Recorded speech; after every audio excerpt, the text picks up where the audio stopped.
I unfortunately used to practice yoga. I wasn't a teacher or anything. I used to attend. I used to practice yoga, and I didn't know why I didn't want to get closer to the Lord. I'm a cradle Catholic. I used to,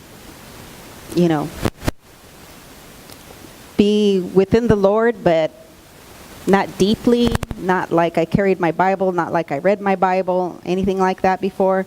Now you can't find me without my Bible.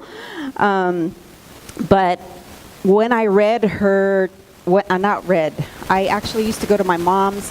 My mom would come back, and when I visit her, she would tell me all these amazing testimonies. And they would bring me to tears. But for the next time, I did not want to go to see her again. And it just would baffle me because she would tell me these gut-wrenching stories of conversions, and I'm like, it would make me cry. And I'm like, that's amazing, God's amazing. But by the next time, I didn't want to go because I knew that she was going to tell me another story of conversion. And that goes to show you again, when we do things that we're not supposed to do, that the enemy blocks us. There's a block within us. And then the Holy Spirit doesn't allow us to open completely to the Lord. So, needless to say, I got to her house one day, and they were watching the testimony of Gloria Polo. And my sister said, oh, come on, you have to listen to this testimony. And I'm like, great. And so I'm like, okay, well, they know I came to visit them, so yeah. So I sat down, and she's like, let me put it on from the beginning. And I'm like, no, it's okay. And she's like, no, you have to watch this from the beginning. And I watched that testimony, and it was like they took a veil out of my eyes. And I was like, whoa. And all of a sudden, I just wanted to know more about the Lord and more about the Lord. And at that time, Esna didn't have Sower. It was all just in Spanish. And they said, and my sister said, actually it was my mom. My mom said, they're actually going to start a Sower in English. And I'm like, yeah, because she kept telling me that.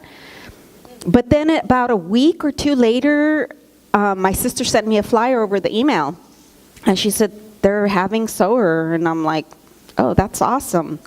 And I couldn't go on Saturday because I was working, and then they said they were having, Saturday and Sunday, and I'm like, okay. So I emailed the person that was on there, and I said, well, is it okay if I just go one day because I can't go Saturday, I'm working? And they're, oh, yes, come on over. Well, long story and epic, I went, and I just fell in love. I fell in love with the Sower, and I don't think I had my metanoia that day. For those of you that don't know what metanoia is, it's change of heart and mind. But I started going, and then they had the discipleship classes. And I was just like absorbing it all. It was just like I couldn't have enough. Next thing you know, I was like listening to more and more of God and starting to get into the Word. I started helping in the church more and being more attentive, and started really liking going to Holy Sacrament. And it was just like, it was like eye-opening. I don't know how to explain it other than just like my eyes were open.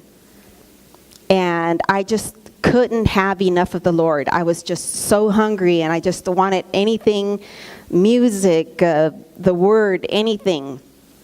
And I just want to share this this word with you because actually back then I was even going and helping girls that were in prison, and I would go every week, and the Lord would use me to talk to them, but I realized that, again, it was him. It was always him and never me. It says, but God, who is rich in mercy, because of the great love he had for us, even when you were dead in your transgressions. So sometimes we don't even realize how dead we are within our sin. Or we don't want to see it, right? Even you hear about it, it's weird how I never thought yoga was bad. I would actually, even one time I went to this Theology on Tap, and this father was talking about yoga, and I'm like, and I went up to him, not even knowing, asked him well, isn't yoga bad? And he was like, no, it's, if you just do it for exercise, blah, blah. Well, as I started getting deeper, then of course, I started going to bigger events, where there's exorcist priests. And then the exorcist priests were the ones saying, okay, well, we took out demons that were in from yoga and all this stuff. And I'm just like, oh my gosh. So again, it was just from there, it was amazing because I joined the Sower ministry in 2008, and then I became part of the prayer ministry. So the whole time that I was there, it was 2008,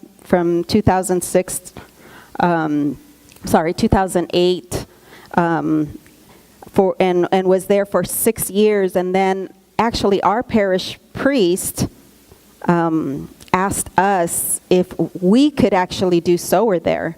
We didn't ask him, he asked us. And so we're like, yeah. So that's how we got to start Sower Santa Clarita. And so many amazing things have happened over the years. Like I said, we're a little short of time. So I'm just going to tell you of Unbound, because Unbound is what we're doing these days here. And to be honest with you, I read the book and I loved it. I went through it. I was like, this is amazing.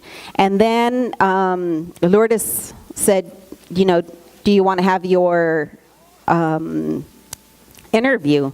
And I'm like, well, not with you, because I know you, maybe, somebody else. And she said, no. She's like, we need a testimony, so you need to do it.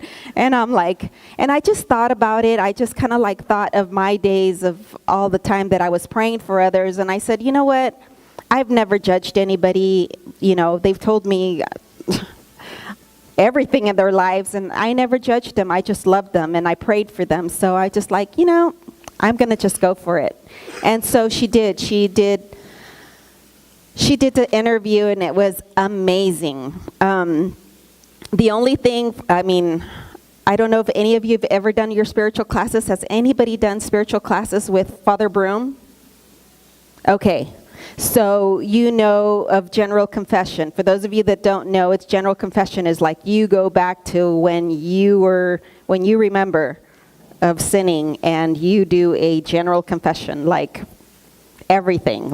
You have to even try to imagine if back then maybe I didn't go to Holy Days of Obligation.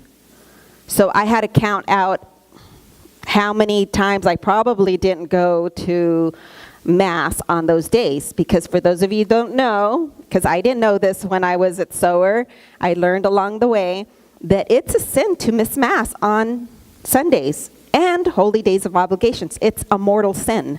And I didn't know that. So it was like, oh my gosh. So here I have to count the many times I didn't go to Holy Days of Obligations. I went Sundays, but Holy Days of Obligation, I didn't go. So you go and do this amazing, and you feel so light. You feel so, you're on cloud 9. It's just amazing.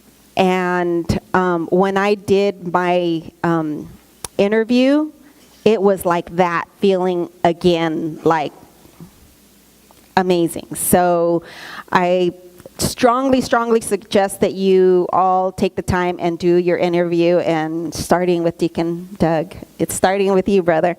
So I strongly suggest that you guys do it, and it was amazing, and I hope that you guys get time to do that, because it's just an amazing. I